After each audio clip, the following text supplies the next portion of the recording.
Bom dia, programa Amigos da Cidade, estamos no ar, sou a pastora Jurema e quero trazer para você nessa manhã de quarta-feira.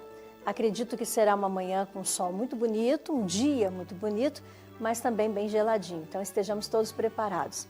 Mas que esse geladinho do ar lá fora não seja nada que gele a sua alma, que você possa estar aquecido por dentro com amor, com fé, com coragem e com o desejo de fazer mais e fazer muito melhor na sua vida e na sua história de vida. Como todas as manhãs, hoje eu trago para vocês uma palavra que está lá no Evangelho de Mateus, capítulo 5, versículos 29 e 30, e que ele fala sobre se o teu corpo for a causa de você cometer alguma coisa que te leve para o inferno. Jesus trata disso de uma forma muito forte, dizendo: se o teu olho direito te faz tropeçar, arranca-o, lança-o de ti, pois te convém que se perca um dos teus membros e não seja todo o teu corpo lançado no inferno. Por que Jesus diz isso? Ele fala sobre a questão do nosso corpo estar andando num caminho contrário àquilo que verdadeiramente nós devemos andar. O cuidado que devemos ter. E eu às vezes brinco na nossa igreja, brincadeira falando sério, já pensou se quando pensarmos assim, arrancar o membro que está indo contrário àquilo que tem que acontecer ou que tem que ser, muitas pessoas não iam falar, né? Porque teriam que arrancar suas línguas, porque quantas vezes nós dizemos e usamos a palavra, a fala, a comunicação para prejudicar, para destruir a vida de alguém, para incomodar as pessoas. Por isso, nessa manhã nós escolhemos essa palavra e, na verdade, ela nos vem para que nós possamos meditar naquilo que nós somos, naquilo que temos dentro do nosso organismo, da nossa mente, aquilo que temos dentro do nosso caráter, dos nossos princípios, para que nós sejamos conduzidos em fazer o que é bom, o que é certo, para nós mesmos e para o nosso próximo. Quando nós construímos estas coisas ao nosso redor, nós fazemos bem às pessoas e imediatamente fazemos bem a nós mesmos. Essa é a palavra de Cristo para nós essa manhã. O melhor caminho e a melhor maneira de encontrarmos o que é correto para fazer é nas Escrituras, é na Bíblia Sagrada. Manual do fabricante, aquele que fez o homem.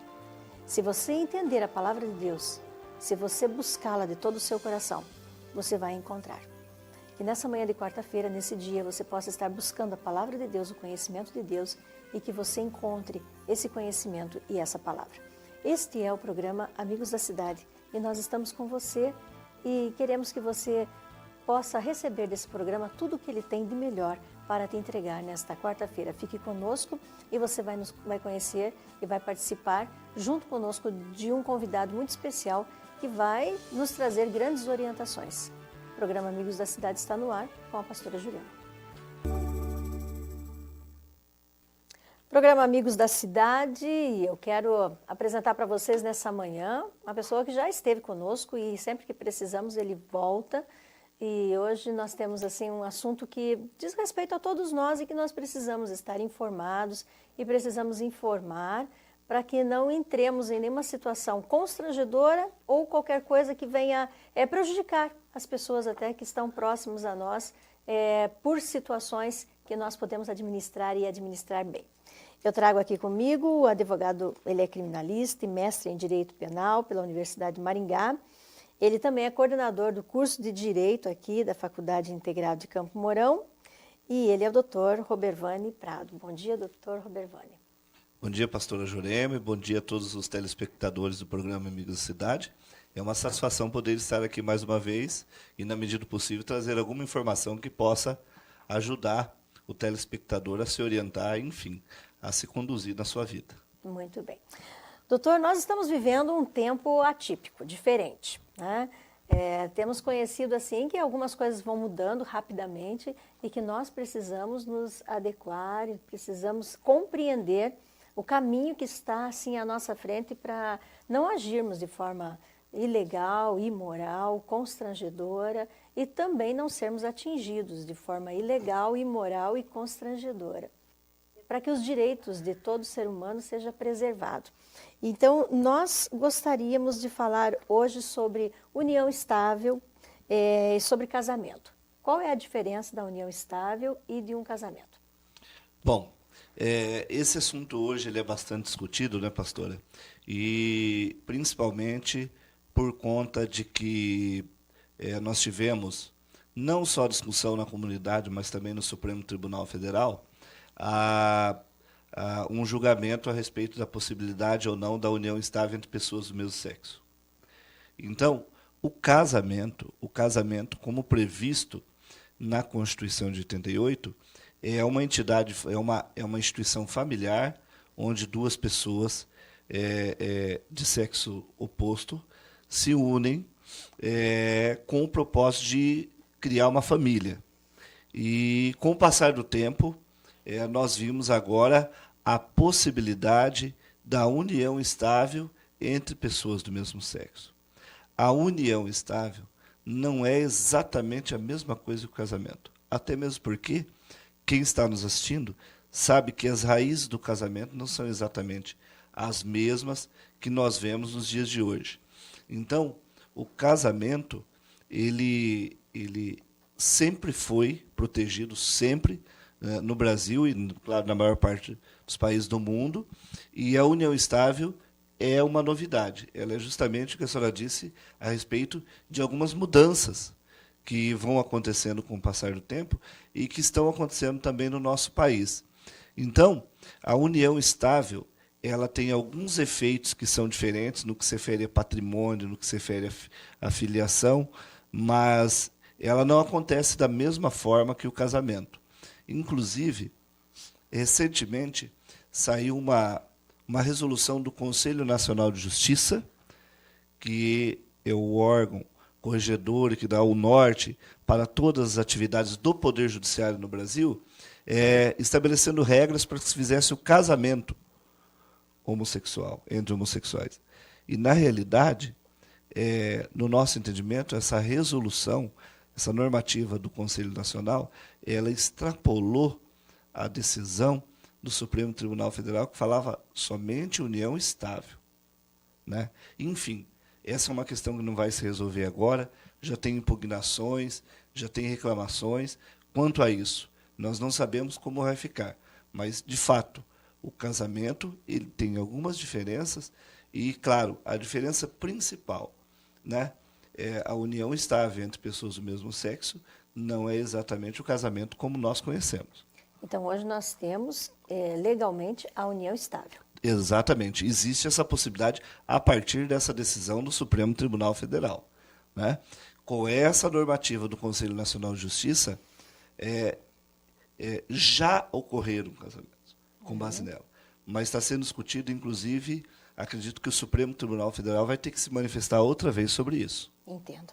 Doutor, e quando e o que é, talvez perguntarmos, né? Homofobia. Quando que é considerado homofobia? Talvez até entrarmos no que é homofobia. Exatamente. Bom, essas modificações que aconteceram na sociedade, e elas são muito mais sentidas, com certeza, no Brasil, depois da Constituição de 88. Por que isso? Porque com a Constituição de 88, ela trouxe uma série de princípios e de garantias, não só para o indivíduo, mas para a sociedade de um modo geral. E isso ainda está em ebulição. E, mais recentemente, pauta sempre justamente essas questões relativas à homofobia. A homofobia nada mais é do que a rejeição, a discriminação, e às vezes, inclusive, com violência, em relação a quem é homossexual. Isso tem acontecido não só no Brasil, mas em qualquer parte do mundo. E eu não digo e não concordo que esteja certo rejeitar e, inclusive, utilizar da violência em relação à pessoa homossexual. Óbvio que não. Ninguém tem o direito de atacar ou de agredir ninguém, muito menos de rejeitar. Quem somos nós para julgar o nosso próximo? Agora, também nós não podemos perder de vista que existem alguns parâmetros na sociedade. esses parâmetros, esse mínimo de convivência, de forma que não agrida, que não prejudique, que não ofenda o próximo, ele tem que ser uma regra não só para o homossexual, mas para também o heterossexual. Todos nós vemos em sociedade. O que não pode é as pessoas acharem, seja o hétero ou homossexual, que o mundo é só dele, que ele pode fazer qualquer coisa do jeito que ele quer e no momento que ele bem entende. Para tudo existe limite, e esse limite ele deve ser criado por uma regrinha que eu chamo de um princípio geral, que é o bom senso. Né? O meu direito começa onde termina o seu, e vice-versa. Né? Agora, o que nós não podemos admitir é justamente, em especial no que se refere à homofobia, atos de violência, né? Atos de violência contra quem quer que seja. Isso não significa que você diga assim, tá tudo certo e tudo que acontece eu concordo. Não é isso. Cada um tem a sua convicção, tem os seus valores. Mas nós temos que nos respeitar enquanto seres humanos que vivemos numa sociedade, mas isso não permite que nós possamos rejeitar ou agir com discriminação, com violência, contra quem quer que seja, inclusive em relação à pessoa homossexual. Concordo plenamente. A grande verdade é que, às vezes, nós entramos assim numa situação que as pessoas confundem, né? Confundem o que é o respeito ao ser humano, respeito às decisões do ser humano, desde que essas não atinjam a sua pessoa, os limites, né? E de ambas as partes.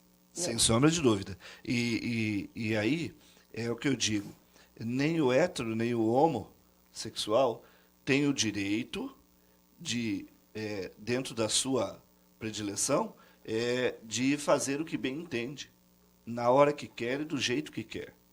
Né? E isto é uma coisa que nós temos verificado ultimamente, porque, claro, nós passamos por um momento de mudança. Toda mudança causa algum desconforto, ela causa reação, mas, enfim, as pessoas elas não podem perder de vista isso. Né? Como eu disse, eu tenho que saber que em cada local que eu estou, em cada atividade que eu executo, eu tenho algumas regras que eu devo seguir. Né? E isso não pode ser confundido por ninguém. Vou dar um exemplo, pastora.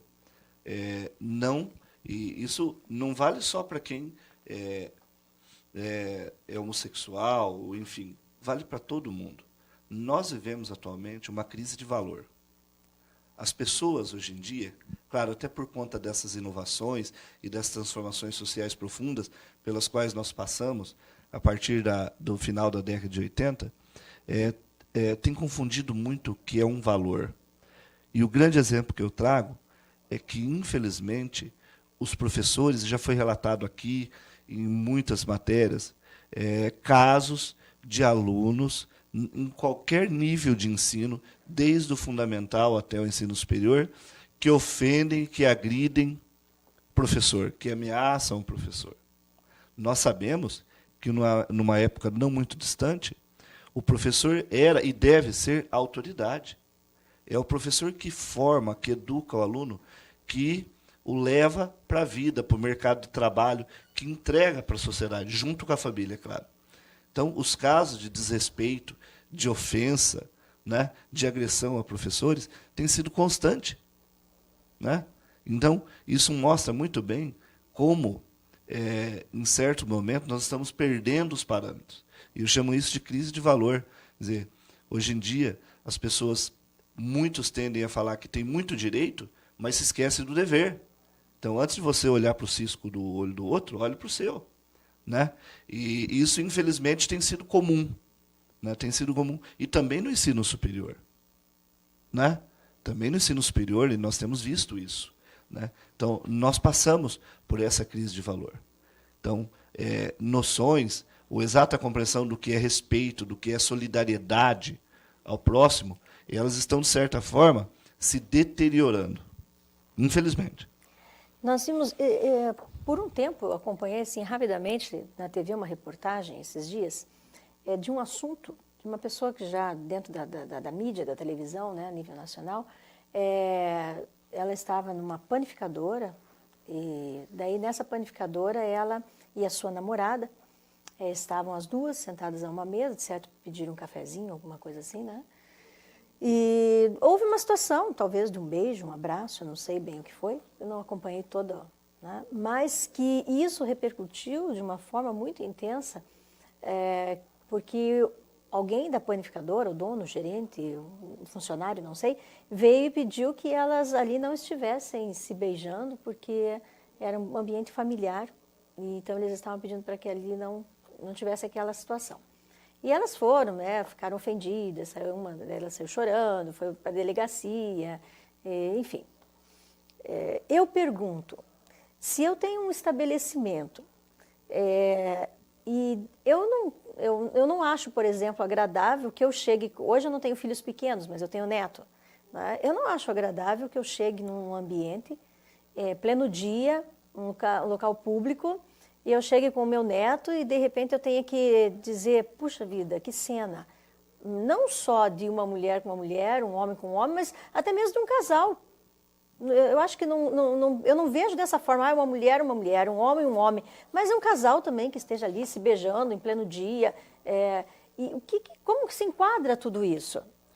Bom, esse caso que a senhora traz, eu não vi essa reportagem, mas ilustra bem justamente essa confusão e essa ausência de limites que nós vemos atualmente. Eu vou dar um exemplo.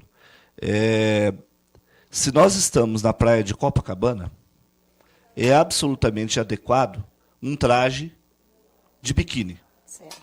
E da forma como nós estamos vestidos aqui, as pessoas nos olhariam com uma certa perplexidade. O que esse jovem está fazendo, essa jovem está fazendo de terno e de roupa social na areia? Não está adequado. É uma questão de adaptação. Nesse exemplo, numa panificadora ou em outros estabelecimentos, digo, nem o homossexual e nem o heterossexual. Não é um ambiente para isso. Vamos dizer, ficam lá se beijando, se agarrando, o ambiente não é adequado para isso. Né? Então, se nós estamos, obviamente, num culto, se nós estamos numa reunião familiar, quer dizer, nós temos que nos adaptar conforme o ambiente. Então, nesse caso que a senhora cita, é claro que isso é absolutamente inoportuno. E vejam, isso caracteriza até infração penal, importunação ofensiva ao pudor, dependendo de como isso acontece. Né? Então, se a dupla e os homossexuais se sentirem ofendidos, no meu entendimento, estão confundindo e perdendo a noção do limite, como eu acabei de dizer. O meu direito começa onde termina o seu. Numa panificadora, não faz o menor sentido. Como não faria sentido andar de terno na praia.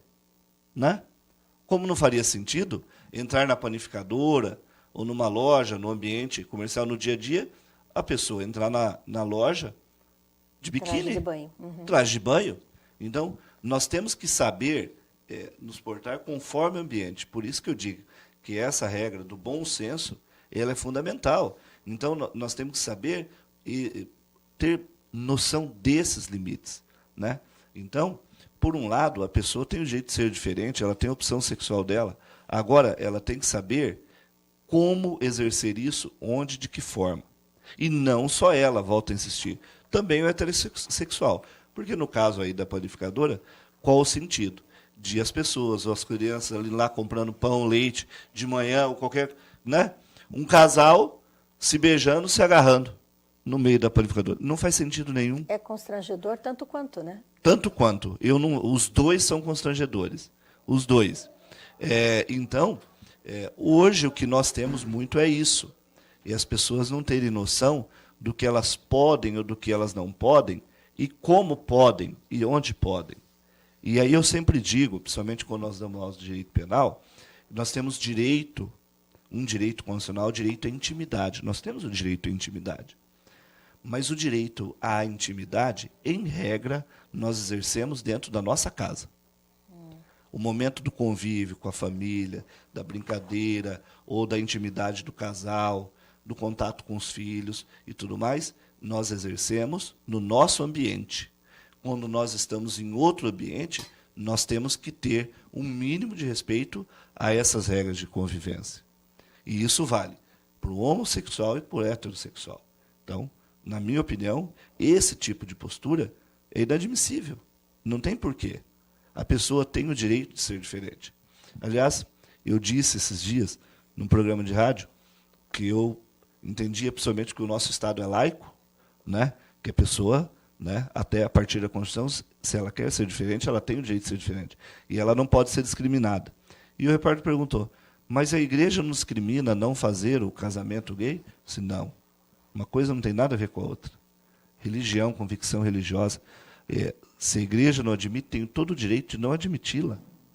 Justamente porque tem algumas convicções. E nós temos que respeitar isso. Então, se o heterossexual ele não quer ser cristão, ele tem um problema. Se o homossexual não quer ser cristão, ele também tem um problema. Né? Agora, a regra de convivência. Esse caso da panificadora, fico imaginando como é que o avô explica para a avó essa cena. Não, volto a dizer, não só do homossexual, mas também do hétero. Porque no ambiente, não tem nada combina aí. Como não combinaria nós, nesse traje, passeando ou tomando banho numa praia. Entendo. Eu penso que a mídia ela tem um poder muito forte. E, de repente, eu comecei a ver que aquele dono da panificadora, ou o gerente, não sei bem quem era a pessoa, mas ele começou, dentro daquele programa, ele começou a ser visto como um criminoso. E eu comecei a me imaginar, né, no lugar daquele homem. Eu não sei como foi a atitude dele, como foi que ele abordou a situação. Mas eu achei muito preocupante aquilo. A questão da mídia é uma questão muito delicada. E eu também, como não vi a reportagem, não é para dizer, porque já não sabe o que ele disse ou o que ele fez. Mas, às vezes, a mídia ela sacraliza determinados temas e explora da maneira que melhor lhe convém. Vou dar um exemplo. Quando tem esses fatos, esses crimes que dão muita repercussão, como o caso Nardoni, o caso da Suzane Richthofen, o caso daquele menino Lindenberg Farias que sequestrou a namorada, enfim, tudo mais, a mídia explora de uma forma a mostrar sempre o lado negativo ou o lado sensacionalista, que é o que vende a matéria. Uhum. E no caso dessas reportagens que se referem ao tema ligado à homofobia, o que nós temos visto muito é isso. Normalmente, se mostra um lado do problema, ou um lado do fato da notícia, e se explora aquele lado, mas se esquece de fazer o contraponto. Né? Então, volto a dizer, nesse caso, independentemente do que tenha acontecido, obviamente que nós não podemos concordar que isso seja um ambiente para a prática de ato com conotação sexual. De nenhuma parte. Né? Então, a mídia, ela tem influenciado pesadamente nessa onda, justamente nessa onda, de mostrar alguns temas que vendem, que dão notícia, que dão ibope. Né? Infelizmente tem isso. Né? Infelizmente tem isso. E as grandes redes têm feito isso. Né?